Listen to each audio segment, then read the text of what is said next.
ating lahat. Maraming salamat po sa Team Ninong mula sa ating Vice Mayor Ninong de la Cruz na ngayon ay tumatakbo bilang Congressman ng Long District ng Malabon. Ang kanyang mga kasama, si Konsehal Dado Cunanan, na alam pong tumatakbong Vice Mayor ng Siyudad ng Malabon, at si Rom Cunanan, na kagawad ng Barangay Potrero na tumatakbo namang konsehal ng bayan. Pinasasalamatan ko rin po yung aking mga kasama, yung Marcoleta for Senator Movement na nandito rin po ngayon. Ganon din po yung Lawyers for Marcoleta na pinangungunahan ng aking kaklase sa law school, si Attorney Orly Nepomuceno, na nandito po silang lahat. At lalong-lalo na kayo po, sapagkat kahit marami po kayong ginagawa, katulad po ngayon, maaring nagluluto na po kayo ng hapunan, pero pinagsikapan pa rin ninyong makarating dito para naman na magkakakilala tayo at magkamustahan po tayong lahat. Kasi po sa ngayon, napakarami pong problemang hinaharap ng ating bansa, kaya gusto ko po kayong makausap. Magtatanong muna po ako sa inyo, napakamura po ba ng bilihin ngayon? Ulitin ko po napakamura po ba ng bilihin ngayon? Napakamura po ba ng bigas ngayon? O baka naman po yung gamot medyo bumura naman. O yung ospital po, baka naman yun ay mura-mura sa atin. Yung kuryente po. Hindi po bang mura ang kuryente dito sa Malabon?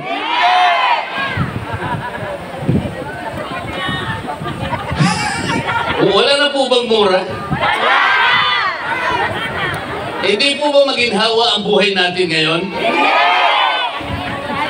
Ibig po ba niyo sabihin, hirap na hirap tayo ngayon? Yung traffic, maayos na po, di ba? Yung baha, wala na pong baha, di ba? Kailangan po tayong magkaroon ng sumpaan ngayong araw na ito. Kailangan po makapaghalal kayo ng tunay na maglilingkod sa inyo para po itong tinatanong ko sa inyo magkaroon po ng mabuting kasagutan. Sa ngayon po, alam kong marami sa inyo, kung hindi man lahat, ay nalulungkot. Sapagkat alam ninyo kung ano ang nangyari sa dating Pangulong Rodrigo Duterte. Ang ating pong dating Pangulo, Rodrigo Duterte, ay bigla na lang nilang dinukot at dinala sa malayong bansa. Malayong-malayo sa atin. At doon, siya po ay sapilitang uusigin at hahatulan ng isang hukuman na hindi natin kinikilala. Yan po ang problema. Yun pong mga senador na nasa kabilang team, alam naman po ninyo kung anong team yung sinasabi ko. Kami po kasi, ako kasama ko dun sa Team Suka. Alam po ba ninyo yung Team Suka? PDP laban. Team Suka laban sa Team Sumpa. Kung hindi ba naman, lahat nga po ng problema ay inabot na natin. Pagkatapos maglalakas pa sila ng loob na lalapit na muli sa inyo sa kabila ng maraming panahong ginugol nila, pabalik-balik sila sa Senado. Bakit ganito pa rin? Sa bawat tanong ko sa inyo kanina, ang sagot nyo ay puro hindi. O talaga pong ganyan ang problema.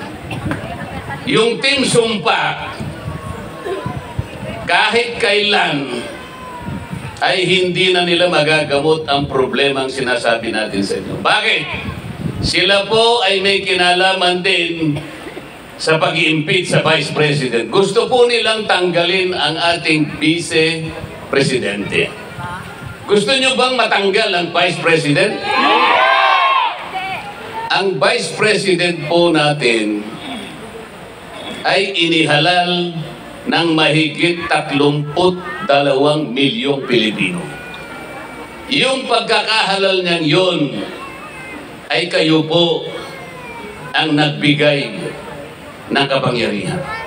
Bakit ngayon bigla na lamang nilang tatanggalin nang hindi man lang kayo kinonsulta?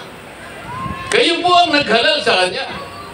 Ngayon po, yung inyong mga representatives sa Kongreso, hindi man lang nila kayo kinausap, hindi man lang nila kayo tinanong kung yung gagawin nila na pagtatanggal sa kanya ay meron kayong pagsang-ayon. Kayo po bilang mamamayan ng ating bansa, kayo ang merong tunay na boses sa mga bagay na ganyan. Hindi po pwedeng basta na lang siyang gagawa ng gano'n nang wala kayong kinalaman. Hindi po. Kailangan malaman po rin nyo ito.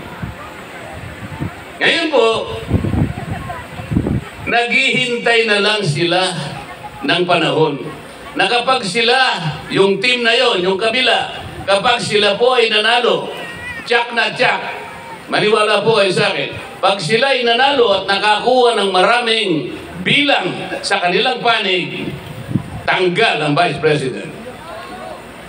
Paano natin mapipigilan yan? Iboto po ninyo PDP Laban. Sigurado pipigilan po natin yan. Pipigilan natin yan. At pagkatapos po, ang gagawin ng PDP Laban, kailangang maibalik si Pangulong Digong dito sa ating bansa sa lalong madaling panahon.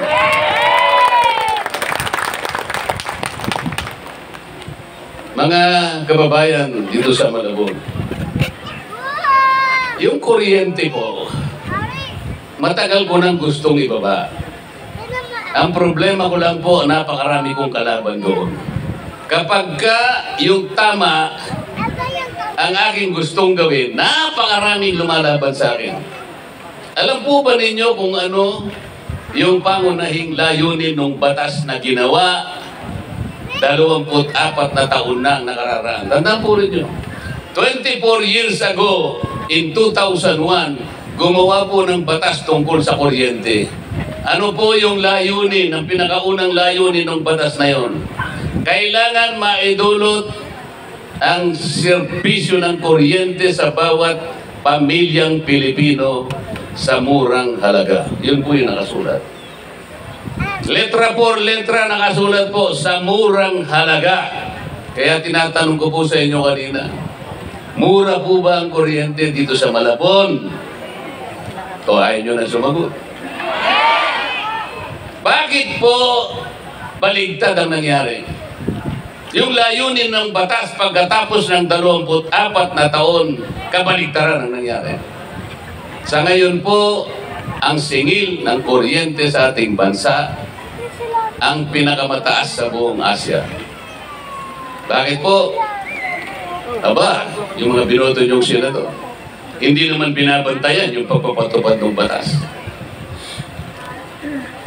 O sino man binoto ninyo? Pabalik-balik na po sila doon. Yung iba, 4 na beses na silang nakabalik. Ibig sabihin, pag 4 na beses na nakabalik, nakapagsilbi na siya ng 24 na taon sa Senado. O bakit ganito pa po ang presyo ng kuryente? Yung iba 3 beses. Iba 2 beses ngayon, lalapit na naman sila sa inyo. Yung team na yon, hindi sila makakakalap ng ganito karaming tao kung wala silang daladalang ayuda. Kayo po ba ay binigyan ng ayuda kaya nandito kayo? Baka naman nabigyan kayo, ay nyo lang aminin. Yun po yung masarap na yun. Walang ayuda pero yung tao, voluntaryong pumunta rito para magkita-kita tayo, makapag-usap tayo tungkol sa nangyayari sa ating bansa. Akala nyo ba legal ang ginawa nila kay Tatay Digong? Hindi po. Hindi po totoo yun. Yung sinasabi nila na legal, hindi po totoo yun. Meron po tayong umiiral na hustisya sa ating bansa. Kung sakasakali si Tatay Digong, sakali lang, kagaya ng kanilang ipinaparatang ay nagkasala, litisin ninyo siya, ipagsakdal ninyo siya, ihablan nyo, asuntuhin dito sa ating bansa, sapagkat siya ay isang Pilipino. Wala pong kasalanan ang dating Pangulo. Yung ginawa niyang war on drugs ay isang programa na inisip niya sapagkat alam niya na kapag hindi niya ginawa ang pagbaka at paglaban sa droga, walang mangyayari sa kinabukasan ng kanyang bansa. Sapagkat ang droga ay napakaraming epekto na ginagawa. Masisira ang isang tao. Mawawasak ang pamilya. Mawawasak ang lipunan. Alam ni Tatay Digong yun. Alam niya bilang Pangulo ng bansa, katungkulan niya na sinupin, proteksyonan, depensahan ang interes ng bawat mamamayan. Yun ang kanyang obligasyon. At walang isa man na tumutol nung gawin niya yung programa na yun, sapagkat siya'y Pangulo ng Republika. Walang isa mang ahensya ang tumutol.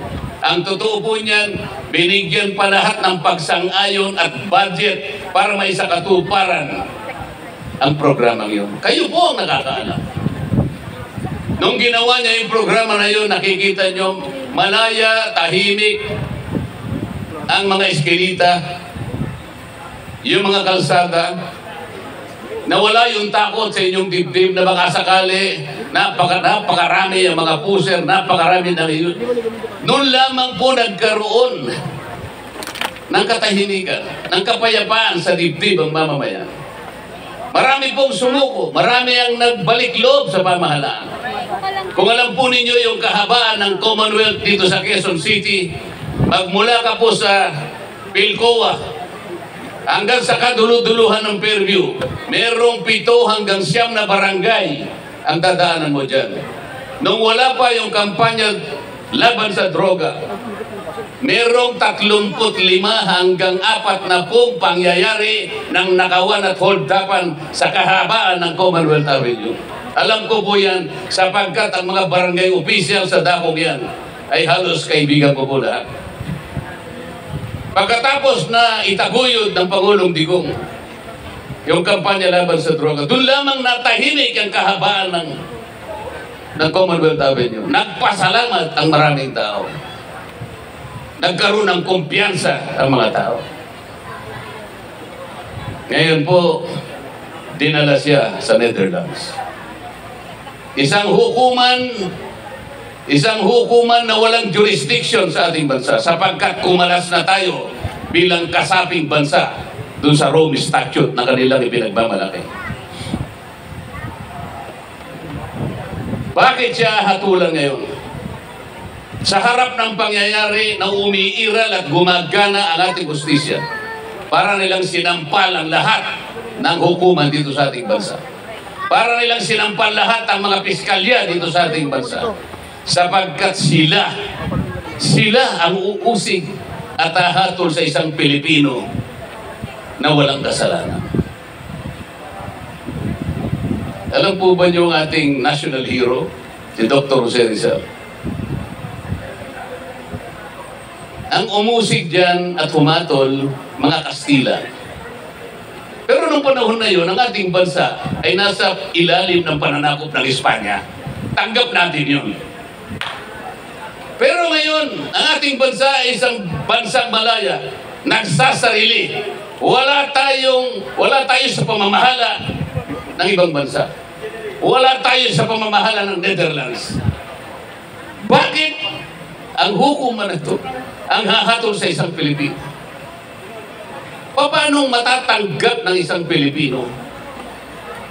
Ang pinakamasakit pa po, kapwa niya Pilipino ang nagkanulo sa kanya. Tingnan po ninyo, yung presidente ng Russia, Vladimir Putin, meron din pong warrant of arrest na inisyu ang ICC, na ipinadaan sa Interpol. Meron din po.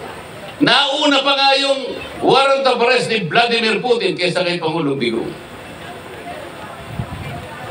Meron din pong naunang warrant of arrest ang presidente ng Israel, Benjamin Netanyahu. Dinala rin sa Interpol. Bakit hindi po mahuli-huli ang presidente ng Russia, Vladimir Putin? Bakit hindi rin po nauhuli si Benjamin Netanyahu, presidente ng Israel?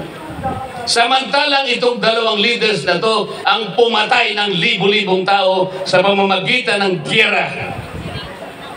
Ang Russia, giniyera niya ang Ukraine. Yung missile, wala pong pinipili yan. Kahit pag sumabog yan, mga bata, eskwela, ospital, kahit sino, tatamaan ka ng missile. Yun po yung crime against humanity. Ganon din po sa Israel.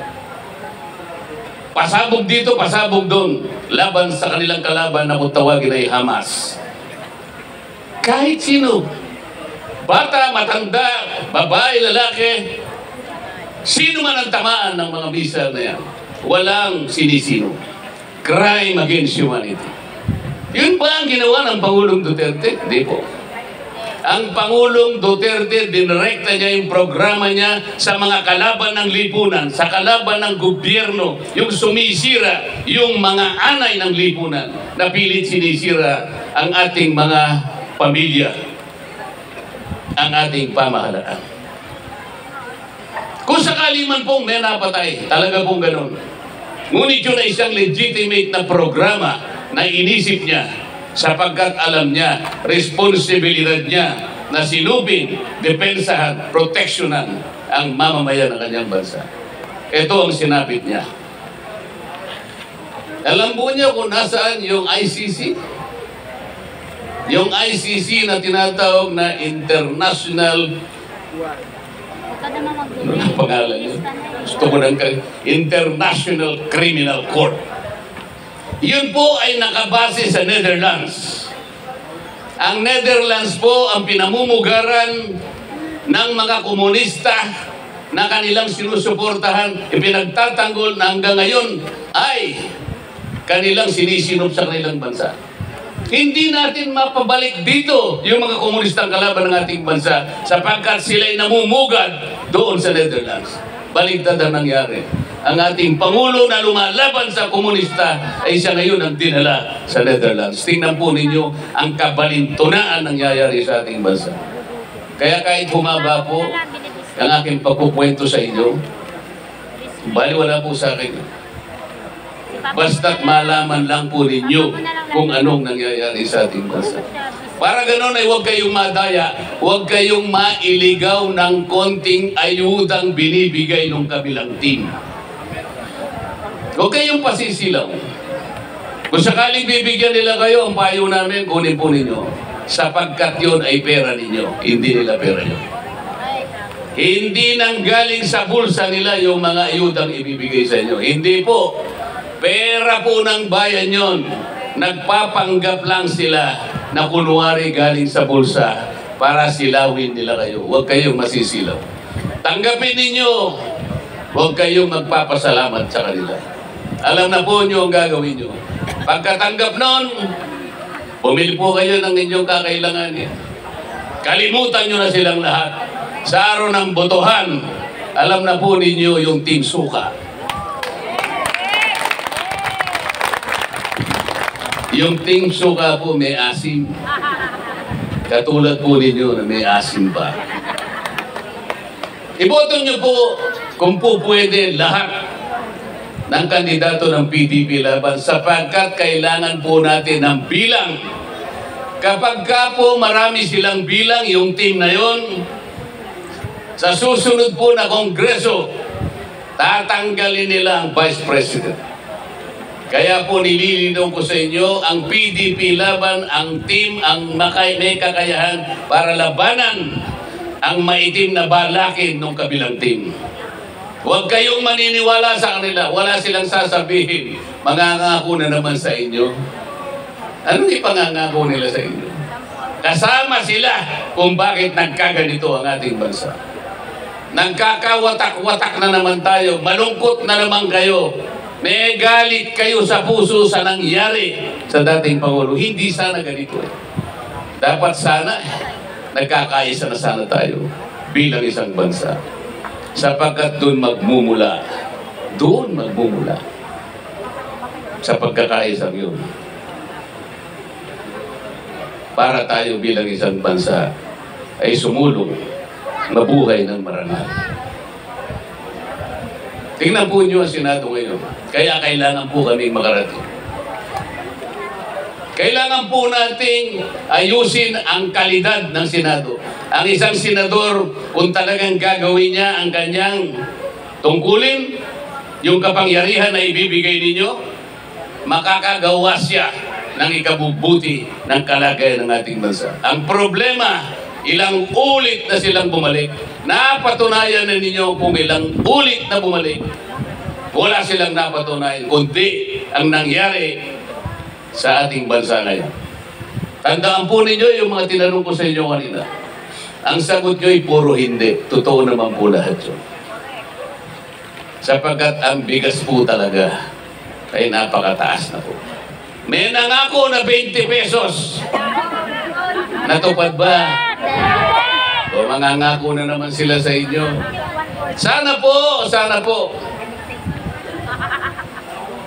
Kaya talagang gamitin po natin ang boto. Huwag po niyong kakalimutan ang aking kaibigan Ninong de la Cruz. Sapagkat nakita ko po habang kami nagmumotor kay kanina. Nagmamasid po ako sa mga taong kumakaway sa amin.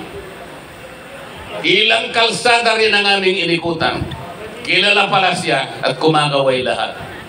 Yun ang gusto kong kapartner. Yun ang gusto kong kasama. Action man. Siya pala ay palaging nasa unahan ng mga pangyayari. Nagkaroon na sa kuna, ito palang si Ninong ay palaging nandyan. Siya pala ang may kagagawa kung bakit nagkaroon kayo ng 2 malasakit center. Siya pala ang may kagagawa kung bakit nagkaroon kayo ng kauna-una hospital dito sa Malabon City.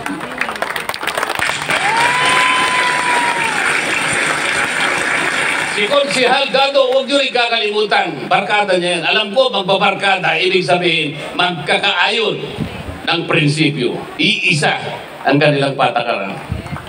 At yung anak ni Mang Dado, si Ron Cunanan, huwag nyo rin po kakalimutan.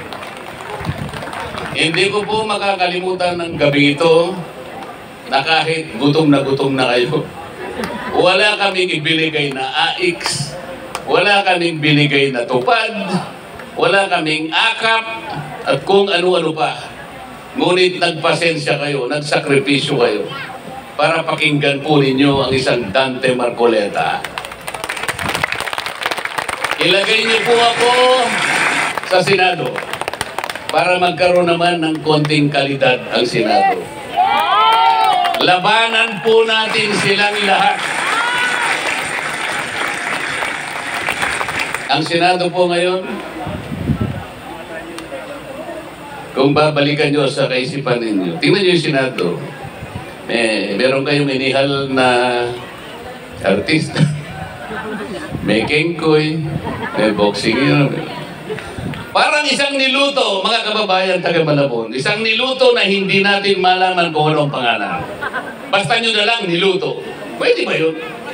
Pag magluluto ka ng isang putahe, alam mo kung anong sahog ang gagamitin mo.